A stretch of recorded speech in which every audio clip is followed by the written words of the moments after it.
Alright, let's try this problem.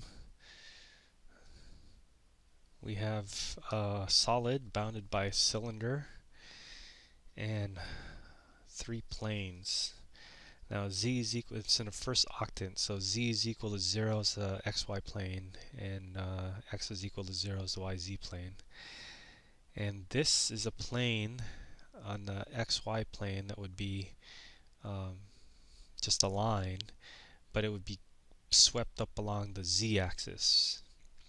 And same with this is a circle on the YZ that's being swept along the X. So let's try to visualize this as best we can using the drawings. So we have to know that this is a cylinder going along the x-axis, and we have a plane that cuts through. This is x equals 2y.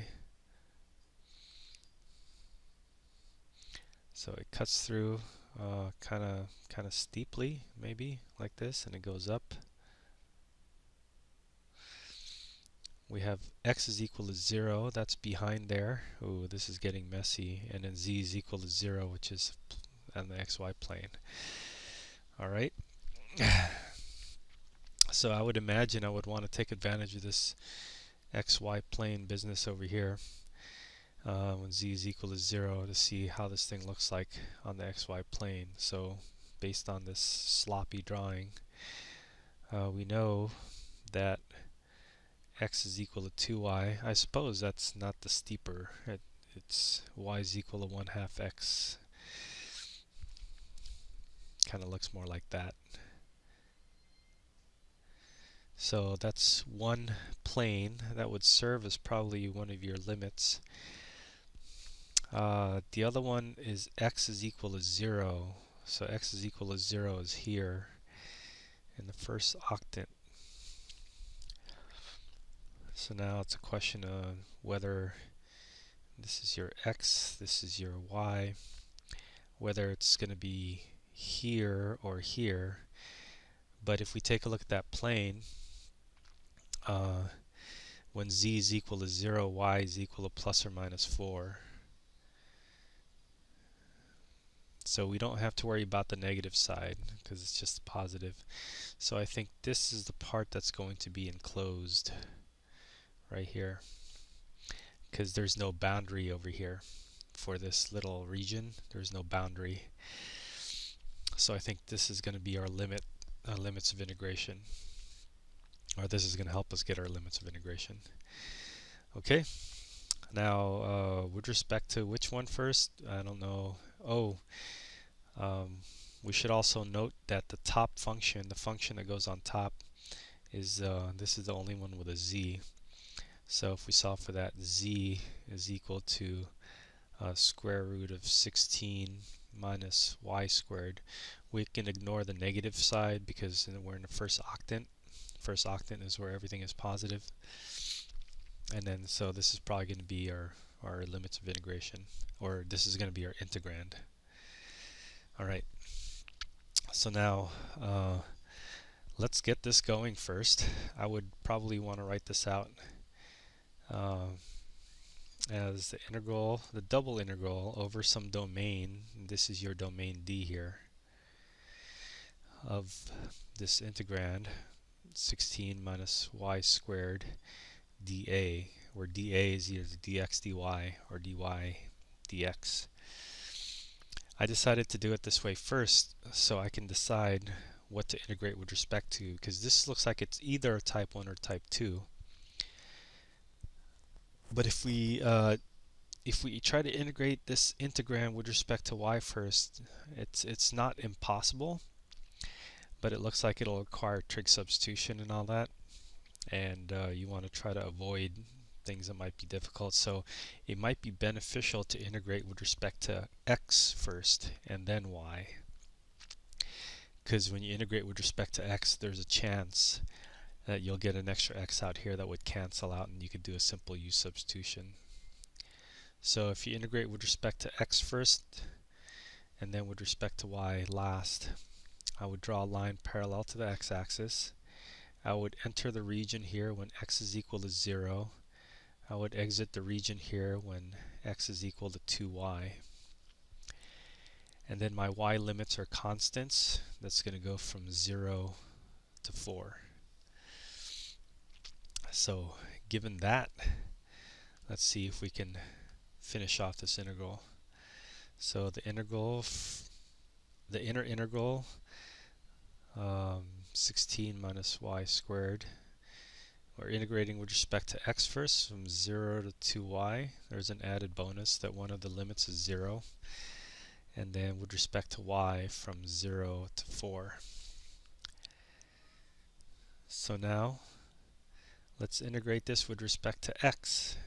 So this whole thing is constant with respect to x. So 16 minus y squared times x. We're going to evaluate this from 0 to 2y. The 0's gone. So this is square root of 16 minus y squared times 2y. Alright, so just as we had hoped for, we can do a u substitution when now we integrate from 0 to 4 with respect to y. So let's do that. U sub u is equal to 16 minus y squared. Du is going to be equal to negative 2y dy. So there's an even a 2 there, so that whole thing can get replaced except for a negative sign. So we'll have a negative sign from this negative sign. And let's change the limits of integration while we're here. When we put 4 for our top limit, 16 minus 4 squared is equal to 0. When we put 0 in for y, you get 16 minus 0, so that's 16. So this is going to be negative the integral from 16 to 0 of the square root of u, and then that's it, du. So this is u to the 1/2. You add 1, that's 3/2 divided by 3/2. So negative 2/3 u to the positive 3/2 power. And we're evaluating this from 16 to 0. So 0 in there is nothing.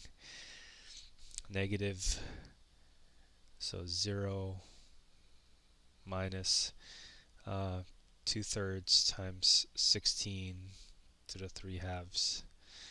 So square root of 16 is 4. 4 times 4 is 16 times 4 is 64.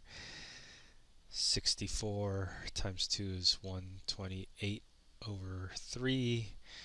The negatives cancel. So this is it.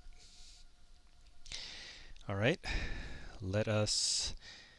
so that's the answer. Let us try to get a visual of this, because this looked really complicated. If you can't get the visual, remember the important thing is the two-dimensional graph is what we want. So we would collect anything that has an x and a y, and then see if you can work with that. But we have the CalcPlot 3D.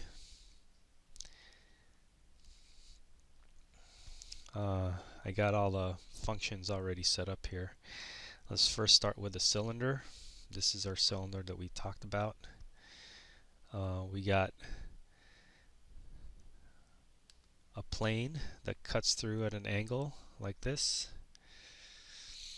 And then we got x is equal to 0 that cuts through behind at an angle. So you can kind of see the volume forming here. So now there's just a top and a bottom. And then, so it's our choice. Well, it's not our choice to do the top or the bottom because they said in the first octant. So it's just in the top part. Okay. So all we really want is this top part. And what we're doing is we're using the cylinder to be a function. And so that's why we had to solve for z is equal to that square root of 16 minus y squared. Now, I also did the region portion of it. So it's already in there somewhere. If I start peeling away the different graphs that we made, you'll see just the region by itself. So let's undo some of those.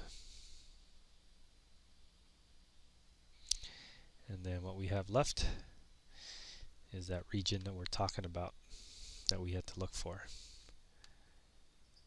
Okay, showing some Riemann approximations. 31 point something. Let's go ahead and bump this up to a 36 by 36 to get some sort of approximation.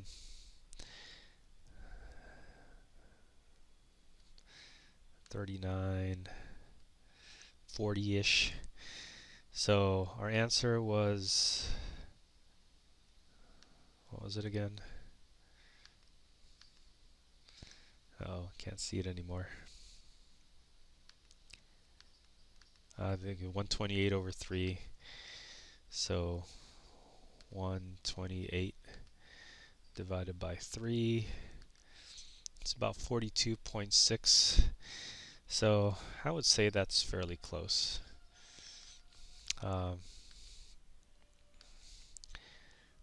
So we got 41. So I think that's close enough. All right, so that takes care of our second problem here. That's 128 over 3. All right, hope that helps.